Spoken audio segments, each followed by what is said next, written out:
True growth begins where comfort fades and pain takes hold. That quiet hour before sunrise feels like everything's still, before the world wakes up and before your own excuses do. How does embracing discomfort shape our path to real success? Imagine showing up day after day when the easy choice is to quit.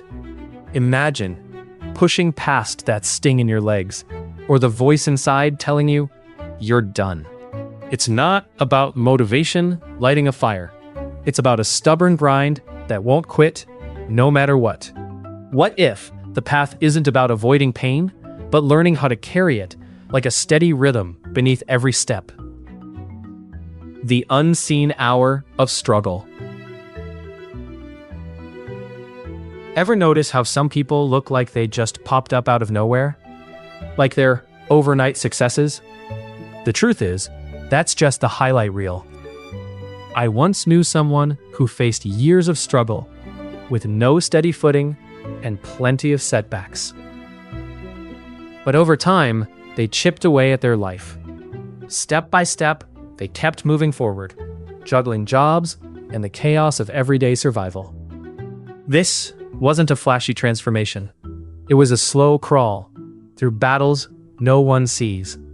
There's a part of these stories that gets missed, the long stretch between quitting and succeeding. It's not about one big leap. It's about choosing every day to keep going, even when failure feels like it's crushing your spine. Like waking up on a Monday morning to a broken down truck and no backup plan. Still, you decide to fix it yourself instead of giving up. That's the real test. This climb wasn't fueled by passion lighting them up. It was about refusing to fold. Years of fighting just to rewrite their life script. You don't see those years in the spotlight. You only see the diploma, the new job, the smile. But the truth? It's in the unseen hours, the dark rooms, the second shift jobs, the cracked pavement outside a rundown shelter. That's where the story lives. So I wonder, what keeps someone showing up when the world has already written them off? How do they find the strength to stack one hard day on top of another without a clear finish line? That's the engine beneath the grind, and it's the question we need to explore next. The engine beneath the grind. But here's the engine beneath all that grind. It's not some magic spark or sudden burst of willpower. It's the muscle of showing up when every bone and fiber wants to quit. Success isn't the cozy seat waiting for you after motivation fades. It's the cold pavement under your feet when your shins scream and the clock says sleep is the better call. I've seen people keep running despite injuries and pain, pushing through when no one else is around. Who else stays on the street when the rest have gone inside? That's the question that separates those who settle from those who reach. It's not about feeling ready. It's never about feeling ready. It's about stubbornly walking through the fire when your body says stop. Success doesn't care if you're cold, tired, or early. It only knows if you showed up. This isn't a one-time sprint. It's a relentless march through a relentless storm. Like punching a time clock on the coldest winter morning. You don't feel like it, but you do it anyway. That steady refusal to quit carves the path to greatness. Still, it begs a harder truth. How far can you push before the price becomes too much? When do you know when the pain is growth and when it's breaking you down? That's where the real test begins. What happens when there's no finish line in sight? Just more hours and more questions. Shadows in the firelight. Midway through the morning rush, I caught sight of a neighbor's door slamming shut. His keys rattled sharp and quick, like a sudden gust through dry leaves. He was darting off, face drawn tight, muscles coiled like a runner on the starting line. That raw survival urge, the kind that sets every nerve on fire, is a fierce gardener inside us. It weeds out distraction with a single command: flee or battle. But what if the real cultivation happens when you stop moving? When you stay rooted, weathering the storm of discomfort instead of dodging it?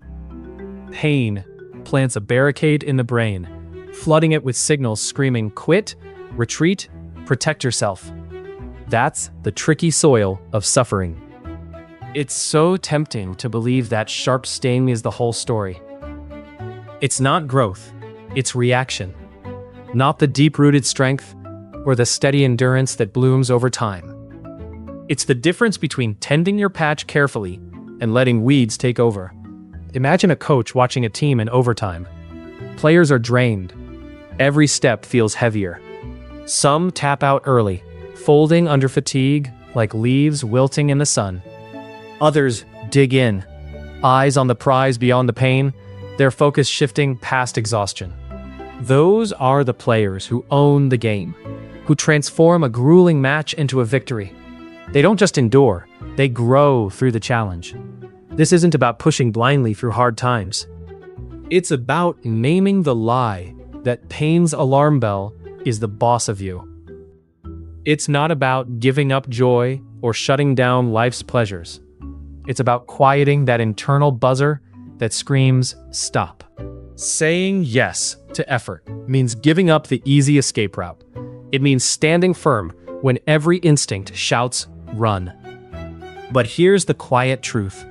If pain can stop us, what's the real energy that fuels the next step forward? That's the secret I'm saving for later. Maybe it lies not in fighting or fleeing, but in the stillness between. The quiet forge of identity. I once watched a man rebuild his life, like a mechanic restoring an old engine. No fancy tools or quick fixes. Just steady hands tightening loose bolts when everything threatened to fall apart. It wasn't about being a genius or moving fast. It was about showing up every time the warning lights flashed, even when he wanted to quit. Picture someone staring at a dashboard full of alarms, doubting the machine, and maybe doubting themselves too. But every turn of the wrench, every hour spent under the hood, was a small repair pushing him forward. Most people think success means having a special part under the hood, a secret piece others don't have. That's a comforting story we tell ourselves to avoid the slow grind of repair. Real grit, the kind that keeps you moving through breakdowns, doesn't need a fancy label. It's the steady hum of determination, a quiet pulse saying, I'm here, I'll fix this, I'm not giving up. Like punching a clock at a job nobody sees but you, earning every mile. His rebuild wasn't flashy or fast. It was patient, methodical resilience, a rhythm only he knew how to play. That strength doesn't come with trophies. It's raw persistence, grinding away the rust of doubt and fear.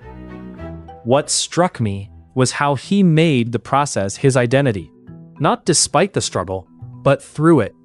That's where real craftsmanship happens, building something uniquely yours, something impossible to copy. But what happens when those bolts loosen again? When the daily grind wears thin and the engine sputters? The question lingers. Can this kind of endurance reshape itself? Or will it finally give way? The answer isn't clear yet. Wherever it lands, it's just the next turn of the wrench. The dawn of relentless arrival. Now, showing up isn't a one-time thing. It's the relentless grind that carves out success from the raw stone of effort.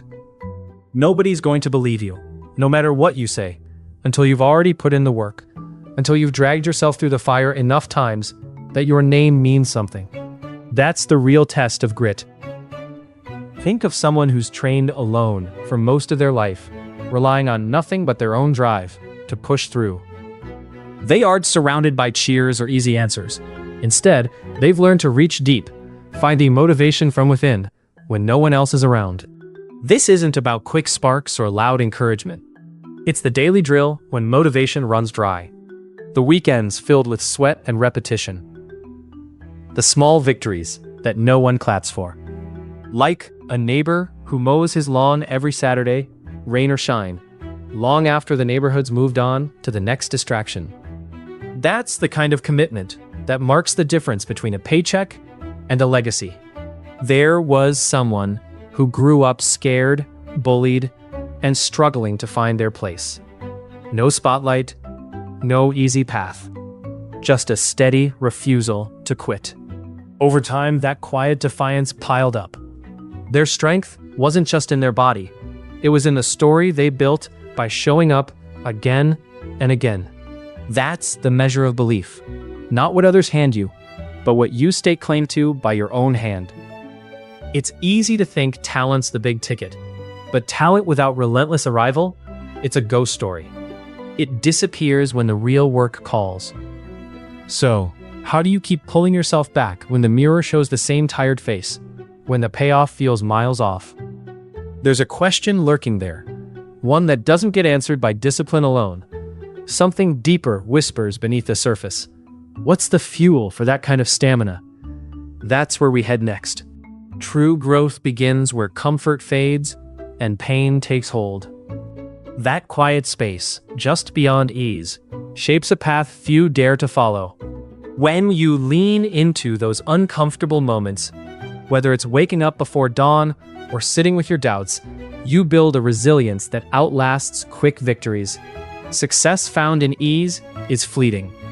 But real success, the kind that carries weight, emerges from persistence in those small, unseen trials.